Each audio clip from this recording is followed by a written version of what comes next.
વચનામૃત ક્રમાંક 10 અશરણાનુપ્રેક્ષા અધૂરી છે, વચ્ચેથી આપણે લઈએ. એમાં કૃપાલદેવ લખે છે, ક્રોધાદિક ભાવ આ લોક પરલોકમાં આ જીવના ઘાતક છે. ક્રોધાદિક એટલે ક્રોધ, માન, માયા, લોભ, બધી ઈચ્છાઓનો સમાવેશ લોભમાં થાય. ઈચ્છા માત્ર લોભ છે. એટલે ક્રોધાદિક ભાવ આ લોક પરલોકમાં આ જીવના ઘાતક છે. એટલે આ જીવ આ ભમાં પણ ક્રોધાદિ કરે તો માર ખાય, કોઈની સાથે દુશ્મનાવટ થઈ જાય તો એને મારી પણ નાખે, આ ભાવ પૂરતું. એટલે આ ભાવમાંય દુઃખી ને પરલોકમાં જે કશાય ભાવોને સેવ્યા એના કારણે પરલોકમાંય દુઃખી.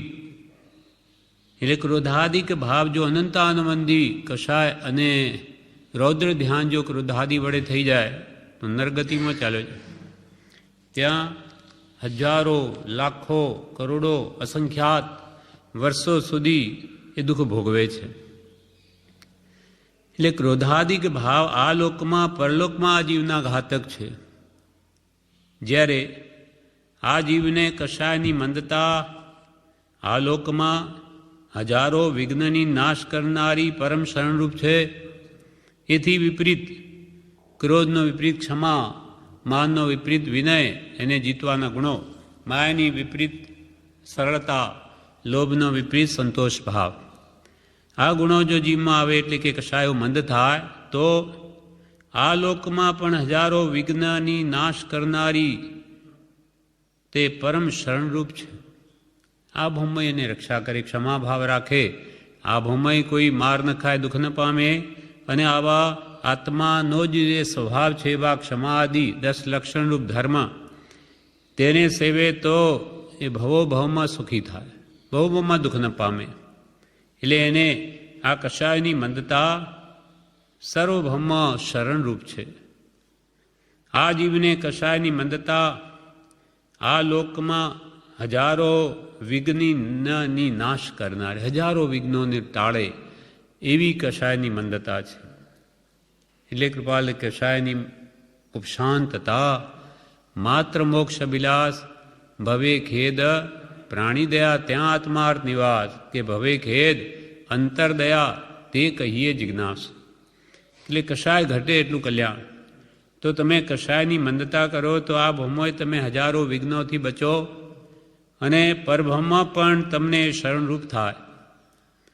આ જીવને કશાયની મંદતા આ લોકમાં હજારો વિઘ્નની નાશ કરનારી પરમ શરણરૂપ છે અને પરલોકમાં નરક તિર્યંજ ગતિથી રક્ષા કરે છે. નરગતિમાં ન જવા દે આ ક્ષમા આદિ ભાવો, અને તિર્યંજ ગતિમાં પણ ન જવા દે, રક્ષા કરે. તો પછી આવો ભાવ કેમ ન કેળવો કે જે આ ભૌમય સુખી કરે, ભવોભવ સુખી કરે અને કાલાંતરે મોક્ષનું કારણ થાય, મુક્તિમાં લઈ જાય. એટલે ખાસ કૃપાલ કે કશાયની મંદતા કરો તો જ તમે ખરા તમારથી કહેવાઓ.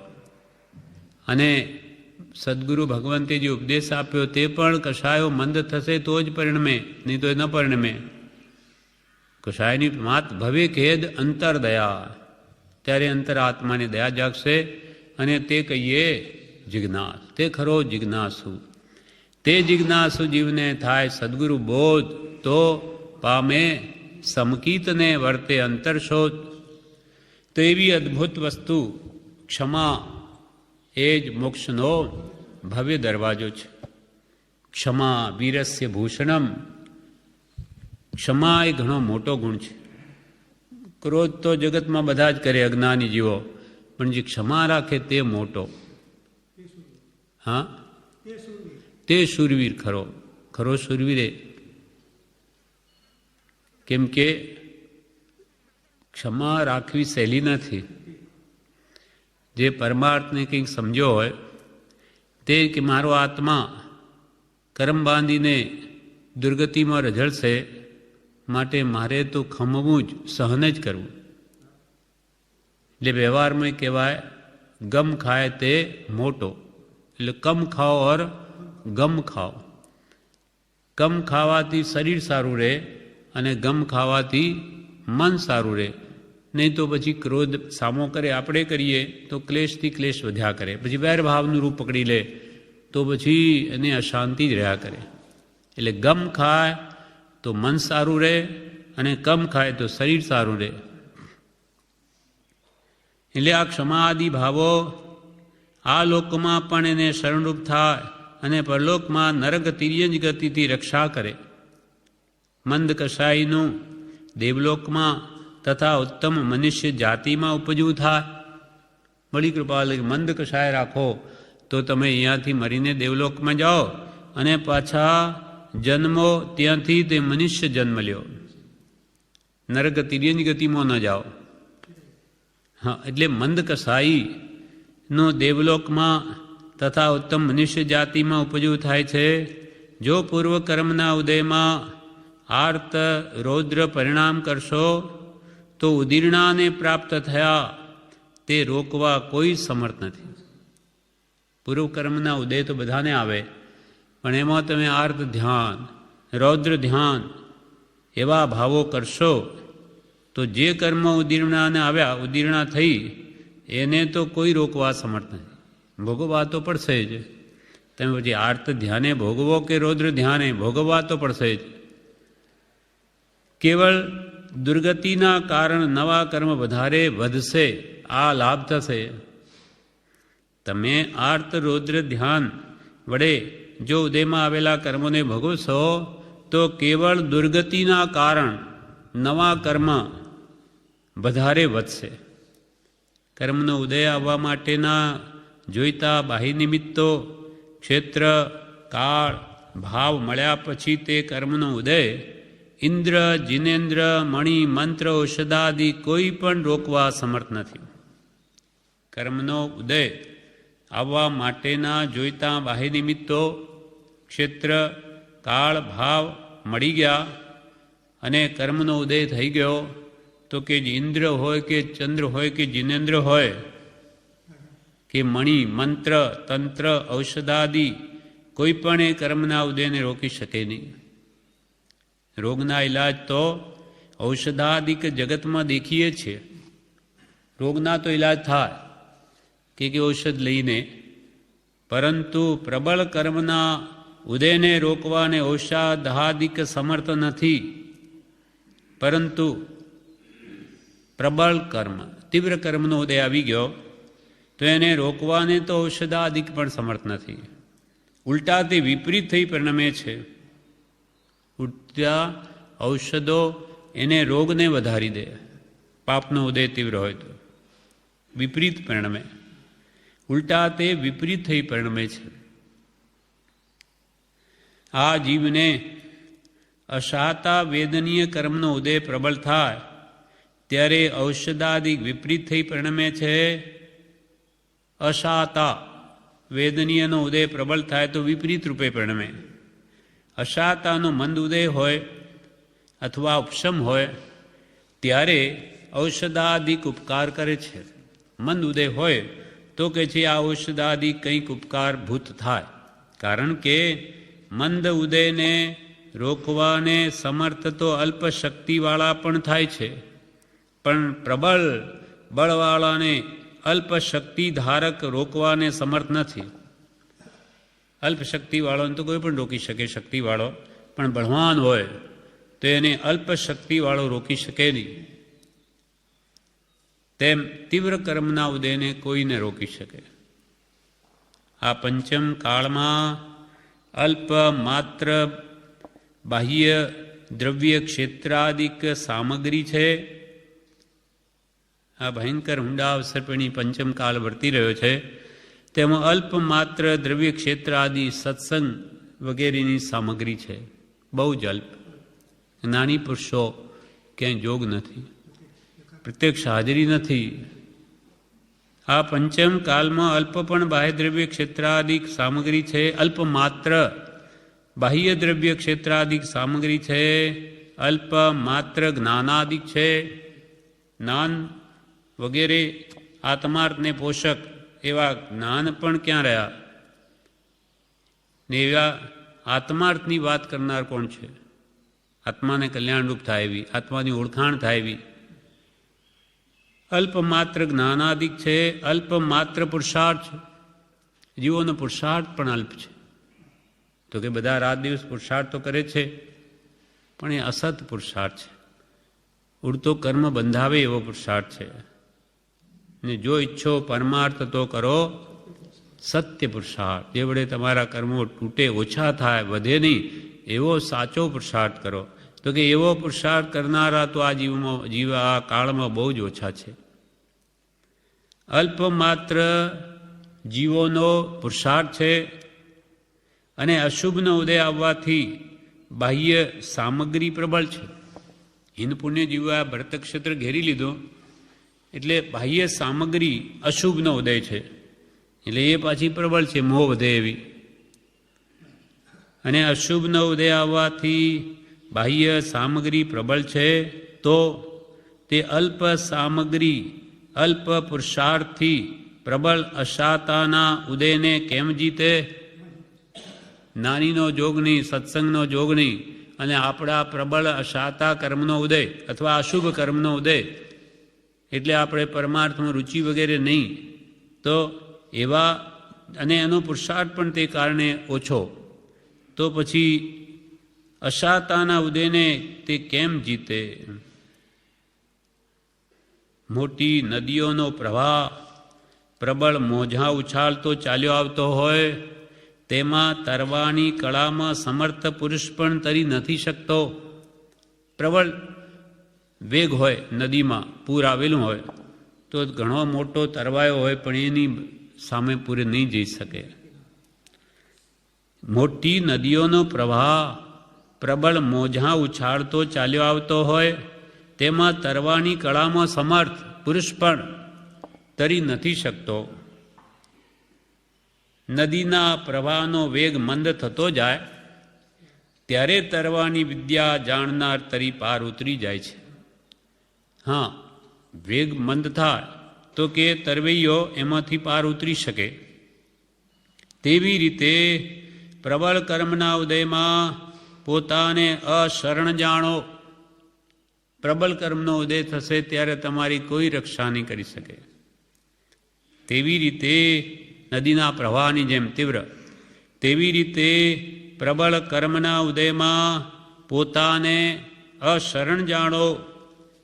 પૃથ્વી અને સમુદ્ર બંને મોટા છે, પરંતુ પૃથ્વીનો છેડો લેવાને અને સમુદ્રને તરવાને ઘણા સમર્થ જોઈએ છીએ, પરંતુ કર્મ ઉદયને તરવાને સમર્થ થતા દેખાતા નથી. પૃથ્વીનો છેડો લેવાને, ઘણી મોટી પૃથ્વી છે, એટલે એના માટે તો પુરુષાર્થ કરનારા. અને આજે કયા કયા દેશમાં જહાજો વડે કે આજે તો આ એરોપ્લેનો વડે ક્યાં ક્યાં માણસ પહોંચી ગયો, તો એ બધું તો કે જોઈએ છે, પણ આ કર્મના ઉદયને તરવાને કોઈ સમર્થ દેખાતા નથી. આ સંસારમાં સમ્યક જ્ઞાન, સમ્યક દર્શન, સમ્યક ચારિત્ર, સમ્યક તપ એટલે સંયમ એ શરણરૂપ છે. ચાર શરણ જે કરે ભવસાગરમાં તે તરે. સમ્યક દર્શન, સમ્યક જ્ઞાન, સમ્યક ચારિત્ર અને સમ્યક તપ એટલે કે સંયમ, આ ચાર શરણરૂપ છે. આ ચાર આરાધના વિના કોઈ શરણરૂપ નથી. સાચું જ્ઞાન હોય તો એને દરેક કોઈ પણ આપત્તિમાં બચાવી શકે. સમજ સાર સંસાર મેં સમજુ ટાળે દોષ, સમજ સમજ કર જીવી ગયા અનંતા મોક્ષ. જ્ઞાન તેનું નામ જે હર્ષોક વખતે હાજર થાય, અર્થાત હર્ષોક થવા દે નહીં, એમ ત્યાં સમ્યક જ્ઞાન એને શરણરૂપ થયું, બીજું કોઈ નહીં. અને એવી રીતે સમ્યક દર્શન, સાચી શ્રદ્ધા, ભગવાનના તત્વો પ્રત્યે જો દ્રઢ શ્રદ્ધા હોય, દુઃખ આવે તો કે એ તો આવે જ ને. સંસારમાં આપણે બેઠા એ કર્મ બાંધ્યા એટલે અહીંયા છે તો દુઃખ તો આવશે જ. સંસારમાં શાતા શાતા સિવાય બી છે શું? શાતા પણ અંતરદાહ રૂપ છે, તો એમાં બીજું હોય ક્યાંથી? એવી સમજણ હોય તો એને દુઃખ પણ ઓછું લાગે, સમજણ હાજર થાય. એટલે સમજણ બચાવે અથવા સાચી જેટલી શ્રદ્ધા તે રોકે કે સમ્યક ચારિત્ર હોય, સદાચારથી વર્તો હોય તો એને કોઈ દુઃખના કારણો આવે નહીં. પણ ગમે તે મન ફાવે તેમ વર્તે, સદાચરણથી બહાર, ભગવાનની આજ્ઞાથી વિરુદ્ધ, તો માર ખાય, ફાંસી પણ થાય, જેલ પણ થાય, પરવોમાં દુઃખી થાય.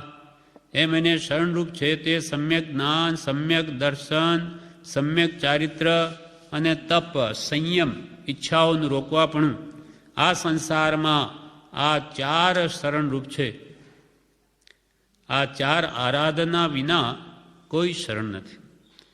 એટલે આપણે આ લોકમાં કે પરલોકમાં સુખી થવું હોય તો આ રત્નત્રયની આરાધના કરવી. મરતી વખતે પણ સાથે લઈને જવું તો ત્યાંય સુખી. સમાધિ મરણ એટલે બોધિ સહિત મરણ તે સમાધિ મરણ. સમ્યક દર્શન, સમ્યક જ્ઞાન, સમ્યક ચારિત્ર એને બોધિ પણ કહે. એ બોધિને સાથે લઈ જવું, અંત વખતે પણ છોડી ન દેવી. ભગવંતે કહ્યું તે માન્યતાને નહીં મૂકવી, છપનની શ્રદ્ધા નહીં મૂકવી. પરભવ છે, છ પદ છે, 7 તત્વ છે, બધું જ છે. ભગવંતે જે કહ્યું તેમ છે. એ શ્રદ્ધા, જ્ઞાન અને સંયમને સાથે લઈને જાય તો સમાધિ મરણ થાય. એટલે આ સંસારમાં સમ્યક જ્ઞાન, સમ્યક દર્શન, સમ્યક ચારિત્ર, સમ્યક તપ, સંયમ શરણ છે. આ ચાર આરાધના વિના કોઈ શરણ નથી. આ બધી ચારે આરાધના સર્વજ્ઞ ભગવંતે ઉપદેશી કેવળ જ્ઞાનથી જોઈને. એટલે સર્વજ્ઞનો ધર્મ શું શરણ જાણી, સાચું શરણ શું શરણ જાણી, આરાધ્ય આરાધ્ય પ્રભાવાણી. અંતરના ઉત્કૃષ્ટ ભાવો લાવી પ્રકૃષ્ટ પ્રભાવ, પ્રકૃષ્ટ ભાવ વડે આરાધના કર. કેમ કે ભાવ બળો સંસારને, જેવા ભાવ તેવા પ્રભુ ફળે. એટલે સર્વજ્ઞનો ધર્મ સુશરણ જાણી, આરાધ્ય આરાધ્ય પ્રભાવ આણી. અનાથ એકાંત સનાથ થાશે, એના વિના કોઈ ન બાય સ્યાસે. એના વગર તારી બાહે કોઈ પકડનાર નથી. આ વાત બરોબર હૃદયમાં બેસી જાય તો એનું શરણ લે તો એનું આ ભૌમય સુખી, પરભૌમય સુખી. તથા ઉત્તમ ક્ષમાદિક 10 ધર્મ પ્રત્યક્ષ આ લોકમાં સમસ્ત ક્લેશ, દુઃખ, મરણ, અપમાન, હાનિથી રક્ષા કરવાવાળા છે. વળી કે છે ઉત્તમ ક્ષમાદિક 10 લક્ષણરૂપ ધર્મ. ઉત્તમ ક્ષમા, આર્જવ, માર્જવ, સત્ય, શૌચ, સંયમ, તપ, ત્યાગ, આકિંચન્ય ને બ્રહ્મચર્ય. આ 10 લક્ષણરૂપ જે આત્માનો ધર્મ સ્વભાવ જ છે. ઉત્તમ તથા ઉત્તમ ક્ષમાદિક 10 ધર્મ પ્રત્યક્ષ દેખાય એમ. એને આ લોકો સુખી થાય કે નહીં, સદાચારીઓ કે આ રીતે ક્ષમા રાખનારો.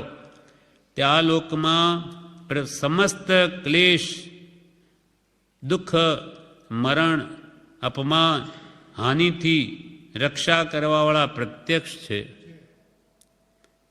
મંદ કસાયના ફળ, સ્વાધીન સુખ, આત્મરક્ષા, ઉજ્જવળ યશ, ક્લેશ રહિતપણું, ઉચ્ચતા આ લોકમાં પ્રત્યક્ષ દેખી એનું શરણ ગ્રહણ કરો.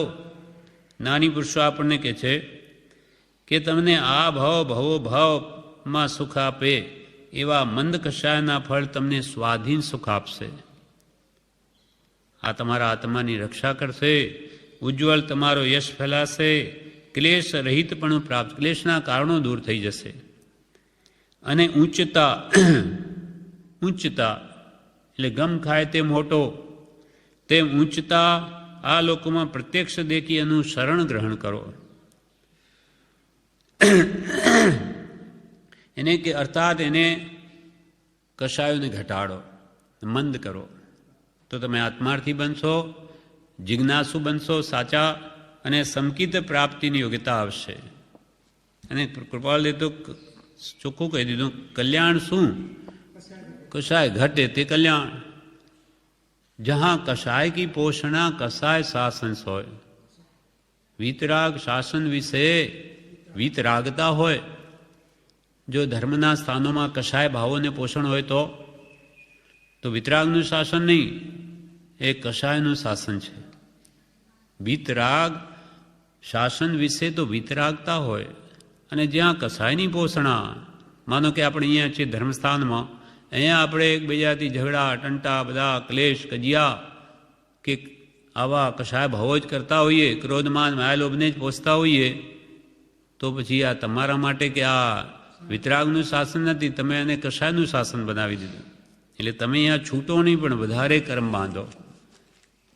અન્ય ક્ષેત્રે કૃતમ પાપમ તીર્થક્ષેત્રે વિનશ્યતિ, પણ તીર્થક્ષેત્રે કૃતમ પાપમ વજ્ર લેપો ભવિષ્યતિ. બીજા ઠેકાણે કરેલું પાપ તે સ્થાનમાં છોડીએ અને અહીંયા જ આવીને આ ભૂમિને દૂષિત કરીએ, લોકોમાં આપણે ક્લેશના કારણ બનીએ, તો પછી આપણે તો આ ભૂમિને દૂષિત કરનારા થયા નિમિત્તરૂપ, તો આપણે તો વજ્રના લેપ થઈ જાય, નિકાચિત બંધ પડી જાય. પછી એ બધા ભોગવીએ જ છૂટકો, કંઈ જ્ઞાન ધ્યાનથી જાય નહીં. માટે અહીંયા આપણે રહેવું તો શુદ્ધ રીતે રહેવું, નહીં તો નહીં રહેવું. ઉડતા એ કર્મ બંધાય એવું શું કામ આપણે કરવું? હા, નુકસાની ધંધો કોણ કરે? અહીંયા આપણે લાભ લેવા આવ્યા, કંઈ નુકસાનને કરવા આવ્યા છે? લાગે કે ભાઈ અહીંયા તો ઉડતું મને ક્લેશિત પરિણામ રહે છે, તો એને સુધારવા પ્રયત્ન કરવો જોઈએ. એમ ભાગી જવાનું નથી કહ્યું, પણ એ કશાય ભાવોના કારણે બીજાને પણ આપણે દુઃખનું કારણ થાય એવું તો ન જ થવું જોઈએ. અને આપણા ભાવો સુધારવાનો પ્રયત્ન કરવો જોઈએ, કેમ કે અહીંયા નહીં સુધરે તો બીજે ક્યાં સુધરશે? એટલે આ ઉત્તમ ક્ષમાદિક 10 ધર્મ પ્રત્યક્ષ આ લોકમાં સમસ્ત ક્લેશ દુઃખ મરણ અપમાન હાનિથી રક્ષા કરવા વાળા છે. મંદ કશાયના ફળ સ્વાધીન સુખ, આત્મરક્ષા, તમારા આત્માની રક્ષા થશે, એ તમને બચાવશે. આત્મા દુઃખી નહીં થવા દે આત્માને. ઉજ્જવળ યશ, ક્લેશ રહિત પણ ઊંચતા આ લોકમાં પ્રત્યક્ષ જોઈને કે જે કશાયો મંદ છે તે આત્મા સુખી છે, માટે એનું શરણ ગ્રહણ કરો. કશાય ભાવોને ત્યાગી ક્ષમા આદિ ગુણોનું શરણ ગ્રહણ કરો. પરલોકમાં એનું ફળ સ્વર્ગલોક છે. પરલોકમાં એનું ફળ સ્વર્ગલોક છે. વિશેષમાં વ્યવહારમાં 4 શરણ છે. વ્યવહારમાં બીજા 4 શરણ છે. તે કયા? અરહત, સિદ્ધ, સાધુ અને કેવડીનો પ્રકાશેલ ધર્મ. અરહત શરણમ ગચ્છામિ, સિદ્ધમ સિદ્ધે શરણમ ગચ્છામિ, સાહુ શરણમ ગચ્છામિ ને કેવલી પન્નતો ધમ્મો શરણમ ગચ્છામિ. એટલે એમનું શરણ સ્વીકારું છું. ન અરિહંતે શરણમ પવજ્જામી, સિદ્ધે શરણમ પવજ્જામી, સાહુ શરણમ પવજ્જામી અને કેવલી પન્નતો ધમ્મો શરણમ પવજ્જામી. એટલે અરિહંત, સિદ્ધ, સાધુ, કેવળ જ્ઞાનીનો પ્રકાશેલો ધર્મ એ જ શરણ જાણવું. એ પ્રમાણે અહીં એના શરણ વિના આત્માની ઉજ્જવલતા પ્રાપ્ત નથી થતી એવું દર્શાવનારી અશરણ અનુપ્રેક્ષા વિચારી કૃપાલ કે અહીં એના શરણ વિના આ 4 દેવ, ગુરુ ને ધર્મ, એના વિના, એના શરણ વિના આત્માની ઉજ્જવળતા જ પ્રાપ્ત નથી થતી. એટલે અરિહંત અને સિદ્ધ છે એ તો દેવ થયા, સાધુ એ ગુરુ થયા, અને કેવલી પ્રરૂપિત ધર્મ એટલે સતદેવ, સદગુરુને સદધર્મ, એ રત્નત્રય અને આ 3 તત્વ, 3 રત્નભુજ આપો અવિચળ સ્નેહ, આ 3 તત્વ છે દેવ, ગુરુ ને ધર્મ. તો એનું શરણ જ સત્ય છે, એનું શરણ જ સત્ય છે. એ પ્રમાણે અહીં એના શરણ વિના આત્માની ઉજ્જવલતા પ્રાપ્ત નથી થતી એવું દર્શાવનારી અશરણ અનુપ્રેક્ષા વિચારી કૃપાલ કે આ જણાવવા માટે તમને બધાને કે આ ત્રણ તત્વ સત દેવ ગુરુ ધર્મના શરણ વિના તમારો આત્મા પવિત્ર નહીં થાય, ઉજ્જવળતા ન પામે, કર્મોની મલિનતા એ બની જ રહેશે. એટલે તમે સાચા દેવગુરુ ધર્મનું શરણ ગ્રહણ કરો, એમના પ્રત્યે દ્રઢ શ્રદ્ધા રાખો. એને જ વ્યવહાર સંકિત કહ્યું છે. એ દર્શાવવા માટે તમને એને દર્શાવવા માટે આ અશરણ અનુપ્રેક્ષા એટલે ભાવના આ વિચારી છે. કેમ કે આખો લોક છે ને એ બધો ત્રિવિધ તાપાગ્નિથી જ બળતો છે. પણ સાચા દેવગુરુ ધર્મનું શરણ લે તો બચી જાય, બાકી તો 14 રાજલોકના બધા જ જીવો દુઃખી છે. બ્રહ્મચારીજીએ હિત પ્રેરણા નામના પાઠમાં પ્રજ્ઞાબોધમાં લખ્યું છે, ત્રિવિધિ ના તાપે અશરણ બધો લોક બળતો, ભૂલી અજ્ઞાને હા સ્વરૂપ નિજ દુઃખે ઉકાળતો. ત્રિવિધિના 3 તાપ છે, આધિ વ્યાધિને ઉપાધિ. કાં તો માનસિક દુઃખ ભોગવે, કાં શારીરિક પીડા ભોગવે, કાં ઉપાધિ ભોગવે. કુટુંબ આદિ ધનાદિ વ્યવહાર વેપાર જે જગતમાં દુઃખ ને દુઃખ જ છે. ત્રિવિધ તાપાગ્નિથી 14 રાજલોક પ્રજ્વલિત છે. ત્રિવિધિના તાપે અશરણ, એને કોઈ શરણ આપનાર નથી જગતના જીવોને. સાચા સત્પુરુષની ઓળખાણ થઈને એનું શરણ લે તો જ આ ત્રિવિધ તાપથી બચી શકે, બાકી બીજો કોઈ ઉપાય નથી. ત્રિવિધિ ના ત્રિવિધિ 3 પ્રકારનો. ત્રિવિધિના તાપે અશરણ બધો લોક બળતો. અશરણ છે, બધો લોક બળે છે.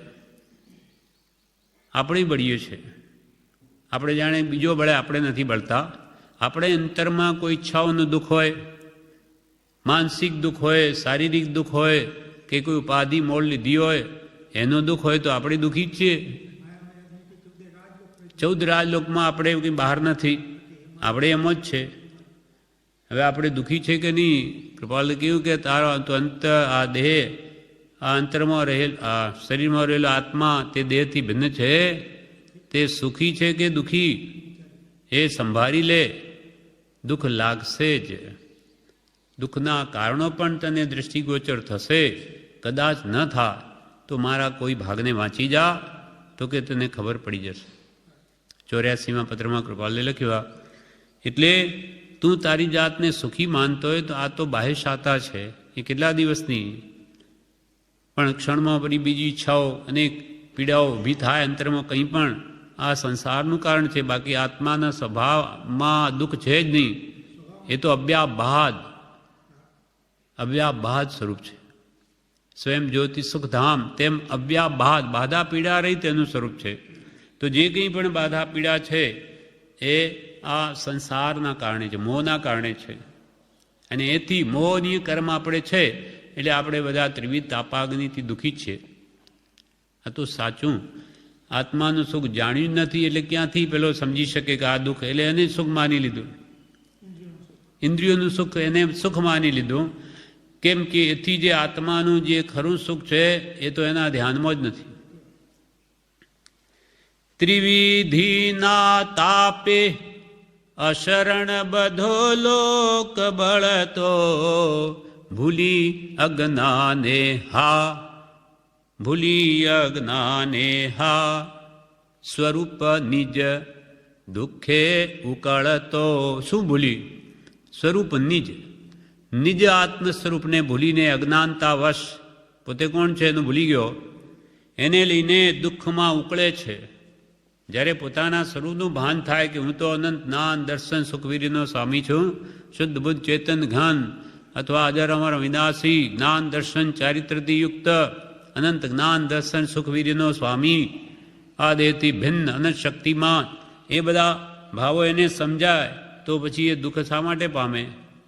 દુઃખ તો કર્મને લઈને, કર્મ મારા નથી, એ ભાવ દ્રઢ થવો જોઈએ.